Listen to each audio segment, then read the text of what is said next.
Et bonjour les investisseurs sereins. Donc comme promis dans la dernière vidéo que vous pouvez retrouver en fin de vidéo, on va analyser aujourd'hui l'action Eiffage. Pourquoi Eiffage? Parce que dans la vidéo précédente, on avait analysé Vinci et je vais vous dire dans la fin de cette vidéo laquelle de ces deux actions je préfère mettre dans mon portefeuille.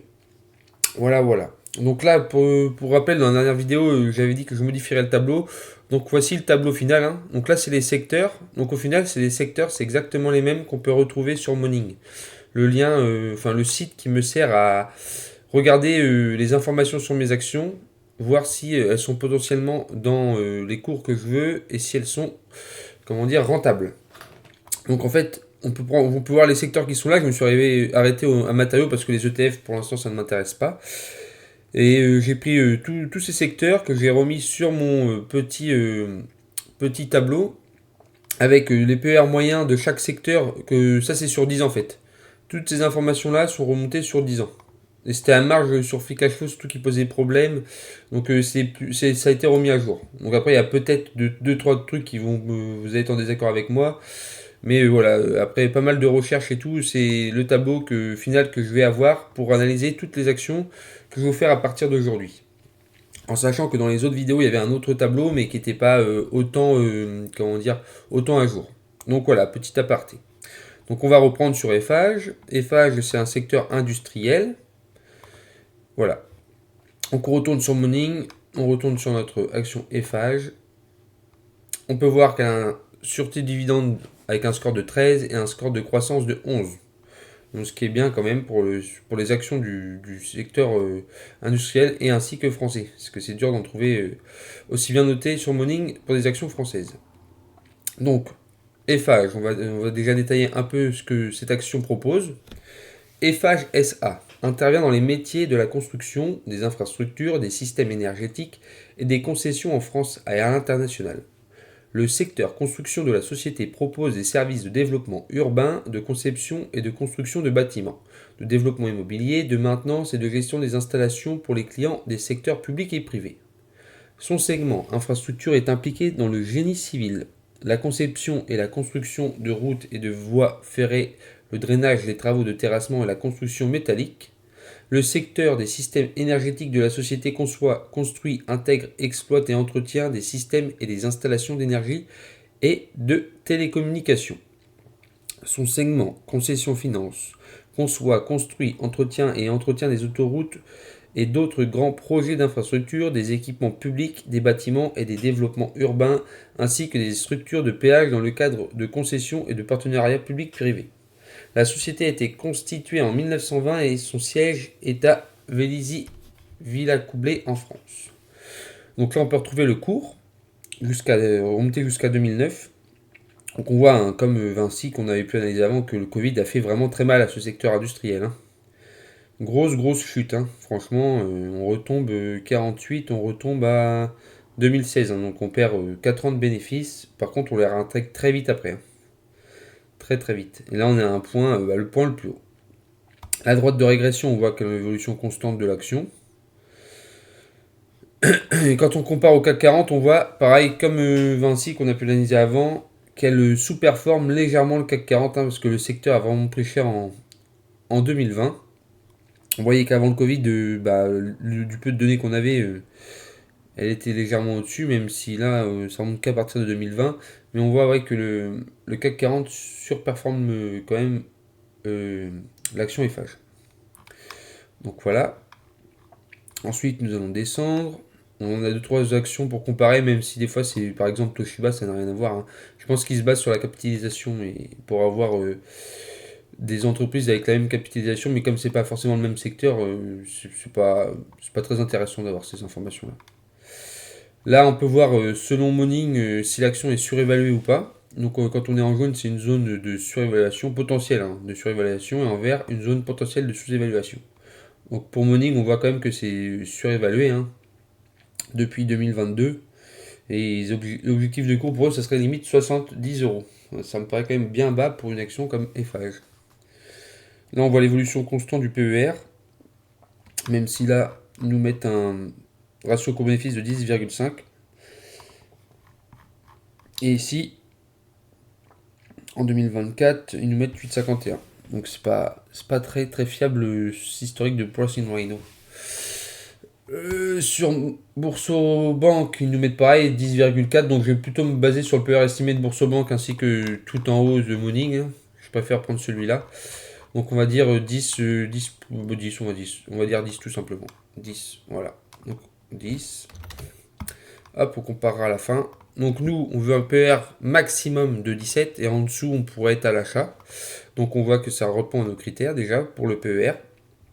Ça, c'est un PER moyen basé sur le secteur industriel en général, hein, avec tout type d'action.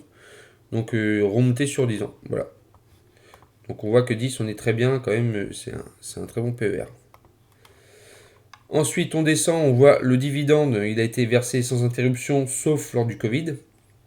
Il est versé une fois par an. Donc pour l'instant, il a été versé sans interruption depuis 4 ans.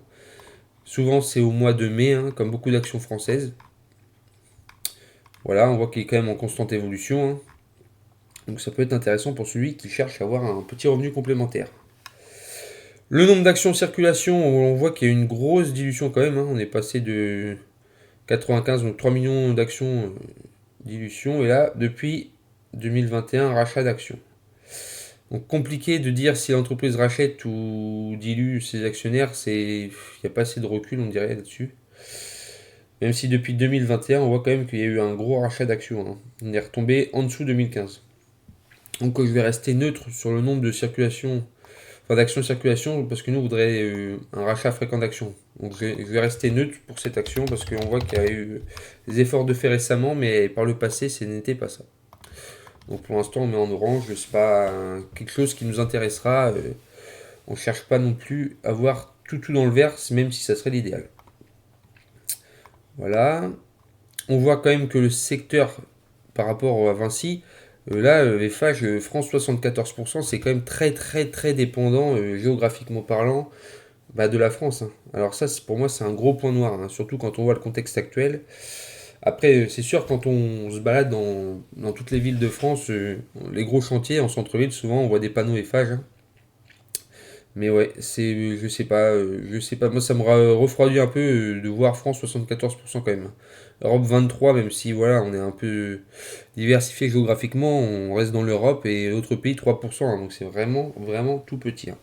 Concession 17%, construction 21%, énergétique 25%, infrastructure pardon, 36%. Alors on va voir si on peut avoir plus d'informations clés. Non, ils nous en donnent pas plus que ça. Donc ça, pour moi, ça me refroidit quand même. Bon, après, ça dépend des résultats qu'on va voir en dessous, mais ça fait un peu peur. Donc on voit que le chiffre d'affaires est en constante évolution, qu'il y a eu une baisse du chiffre d'affaires en 2020, forcément à cause du Covid. Pareil pour le free cash flow par action. Et nous, ce qui nous intéresse, c'est le chiffre d'affaires en pourcentage. Donc on va reprendre pour ça sur 5 ans. Malheureusement, on n'a pas encore 2024 sur Morning. Donc on va reprendre à partir de 2019. Pour ce faire, on va prendre notre petite calculatrice habituelle. Donc on va faire 10,7 plus 15,2 plus 8,7 plus 7,2. Donc on est à 41,8. Ça me paraît peu, mais ouais. Hein. À ça, on enlève moins 10,9. Donc on a 30,9 qu'on divise par 5. On est qu'à 6,18%. 6,18% de chiffre d'affaires annuel sur les 5 dernières années. Alors ça, c'est un gros point rouge pour nous. Là, franchement, un peu déçu. On va faire pareil pour le free cash flow en pourcentage. Donc pareil, on va reprendre depuis 2019. Hein. Le chiffre d'affaires, ça m'a un peu refroidi quand même. Hein. Donc 9,6 plus 33,8 plus 16,4 plus 27,6. Donc on a 87,4, à ça on soustrait 10,4 qu'on divise par 5, ce qui nous fait 15,4%. Donc déjà c'est plus correct pour la croissance du free cash flow annuel. Là on est bien, c'est juste le chiffre d'affaires. On est mal. Le retour sur les capitaux propres. Ça c'est un autre critère principal limite. Donc on voit quand même que c'est pas trop mal dans le secteur. Là. Pareil, 2019, on fait 13,8 plus forcément 7,1 en 2020, plus 13,7, donc regain d'énergie directement après le Covid, plus 14,5, et après évolution constante, plus 15,7. Donc on est à 64,8, qu'on divise par 5, on arrive à 12,96. Donc on est légèrement en dessous de notre ROE qu'on voudrait, ou ROCE, ça dépend quand vous voulez, qu'on voudrait de 15% par an, en sachant que la moyenne du secteur est de 14%, donc on est aussi en dessous de la moyenne du secteur. Le free cash flow, on est au-dessus, largement au-dessus, et la croissance du chiffre d'affaires, on voit qu'on est bien en fait, on est à 6%, même si nous, on voudrait idéalement 10% par an. Alors ça aurait été à 8, j'aurais pu mettre orange, mais là, ça aurait été entre les deux. Et là, 6, vraiment pas, ça m'intéresse pas plus que ça. Est-ce que l'entreprise est endettée en sachant que l'endettement du secteur moyen est de 2,5 ans? Pour ce faire, on va aller tout en bas sur Morning. Là, on voit l'évolution de la dette. Donc on voit, ils ont été très endettés, en 2020, une grosse dette quand même, 4,69. Et là, nous tombons à 2,86. Donc c'est tout juste en dessous de notre critère de 3. Donc on peut mettre du vert. Et c'est entre notre critère et la dette moyenne du secteur. Donc ça va, ça passe en vert. Alors, après, on veut une marge du free cash flow de 10% par an. Ça, c'est aussi très important. Et là, malheureusement, on doit le calculer. Donc, on va reprendre notre petite calculatrice habituelle. On voit qu'on a en 2024... Ah non, on n'a pas 2024, on a dit. On est en 2023 95 960 000 actions. Donc on fait 95 960 000 actions. On prend le free cash flow par action, on multiplie par le free cash flow par action. Donc on est à 25,59. C'est égal à 2 milliards 455 millions. Donc nous, on va prendre 2,45. Même 2,4. On prend milliards arrondi à centaines de millions. Et là, on voit qu'en chiffre d'affaires, on est à 22 milliards 369. Donc on divise par 22,3 parce que pareil, on s'arrête à la centaine de millions. On est égal à 0,10 qu'on multiplie par 100. On est à 10,76% pour 2023. Donc on va faire pareil pour les 5 dernières années. Alors je sais, c'est un peu redondant. Je préfère le faire avec vous, comme ça vous entraîne aussi. On va accélérer un peu maintenant que vous avez compris comment on calcule. Donc on fait 96 151 300 actions qu'on multiplie par 20,06. On est à 1 milliard 928 millions. Donc on prend 1,9 multiplié par 20, divisé par 20,8. Qu'on multiplie par 100. On est à 9,13 pour 2022. Ensuite, on fait pareil pour 2021. Là, on était un peu dilué. Donc, on avait 98 421 900 actions. Donc, logiquement, on va être plus bas. Multiplié par 17,23. 1,16. Après, on pourra arrondir au-dessus, mais 1,6, on pourra dire 1,7, mais bon. Ça va pas chercher non plus une grosse différence. 1,6 qu'on divise par 19,1, hop.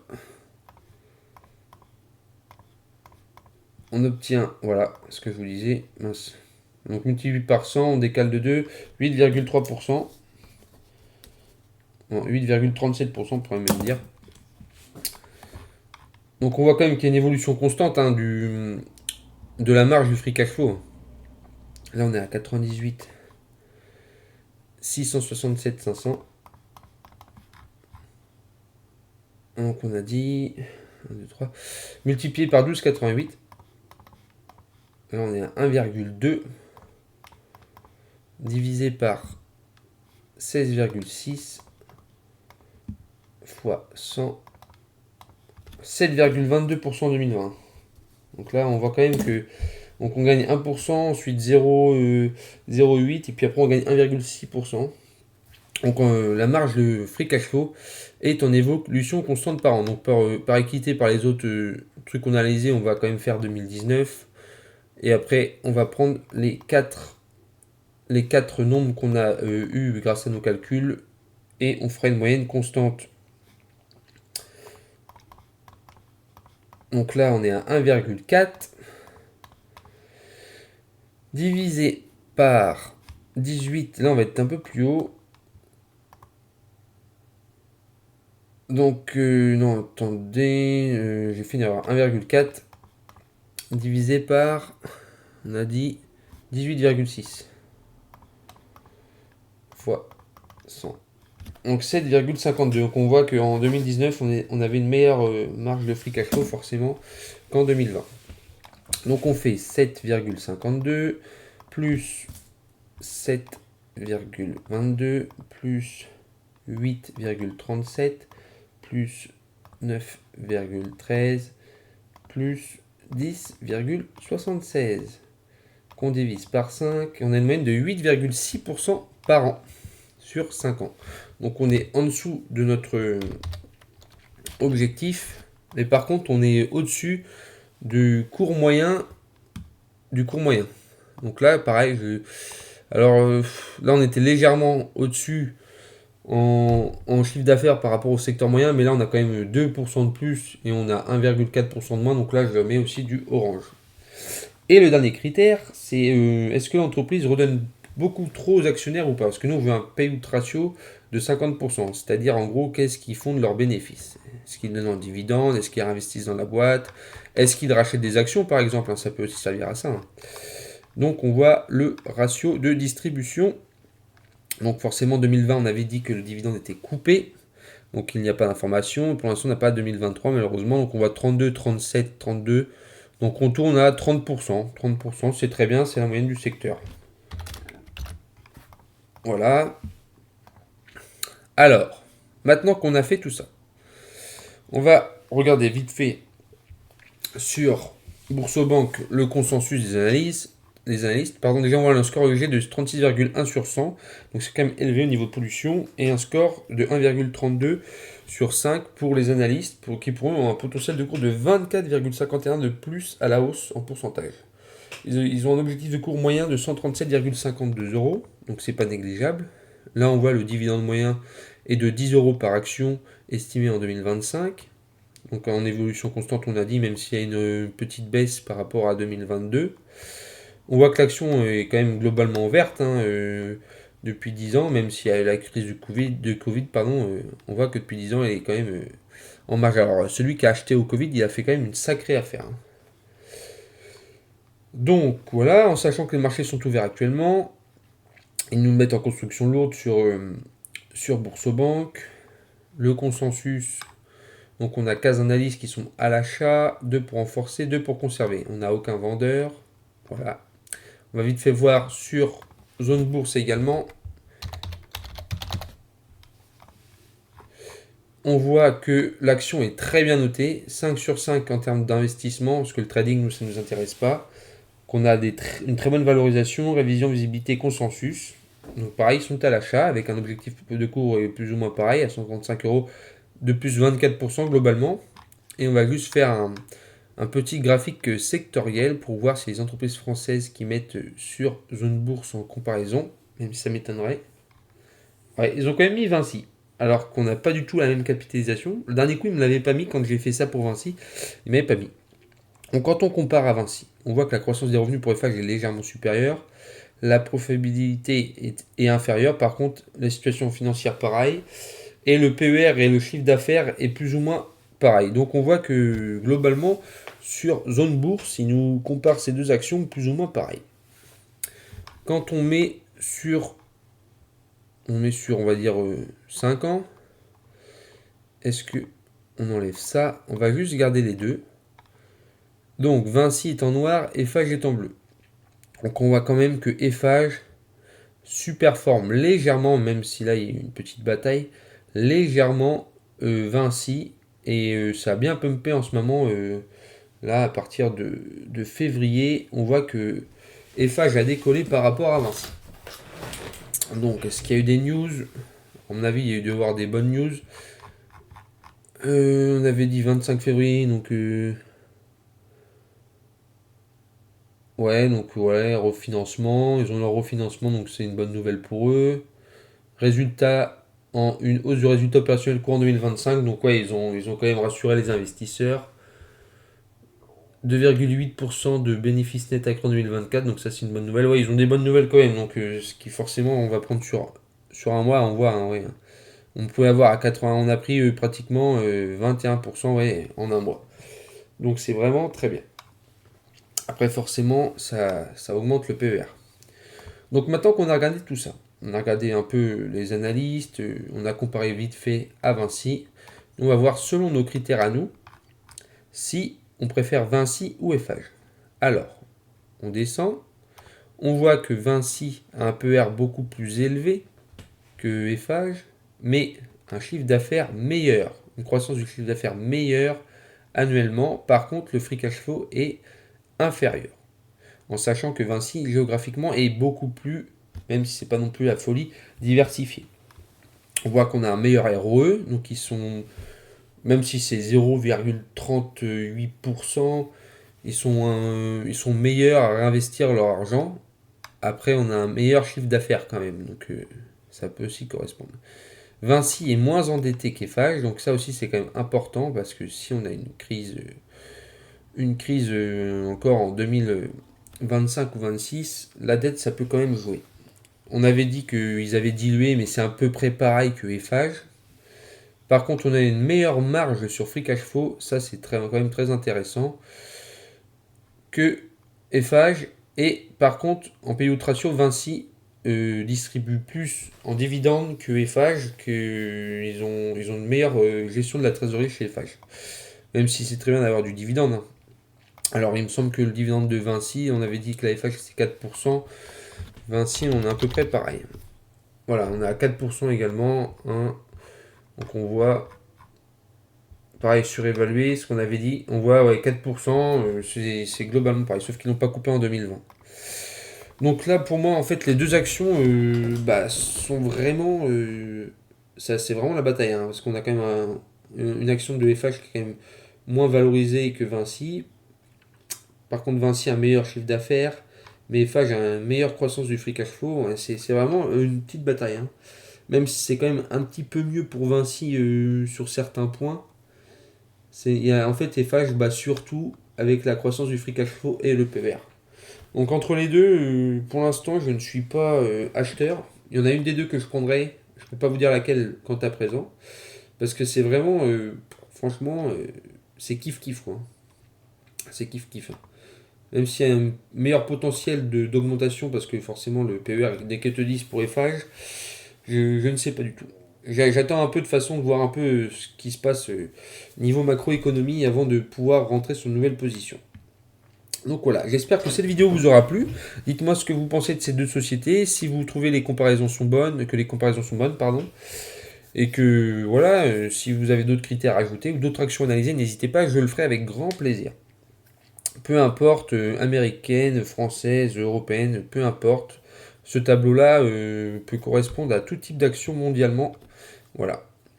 Donc j'espère que cette vidéo vous aura plu. N'hésitez pas à liker, partager cette vidéo, hein. Ça donne toujours un peu de plaisir, un peu de force de voir qu'on est soutenu. Donc pour ce faire, cliquez soit en bas à droite, soit sur le logo que vous pourrez trouver en fin de vidéo. Et je vous mets en fin de vidéo l'analyse de l'action Vinci. Comme ça, vous pourrez retrouver les critères qu'on a évoqués également. Je vous souhaite à tous une très bonne journée et je vous dis à bientôt.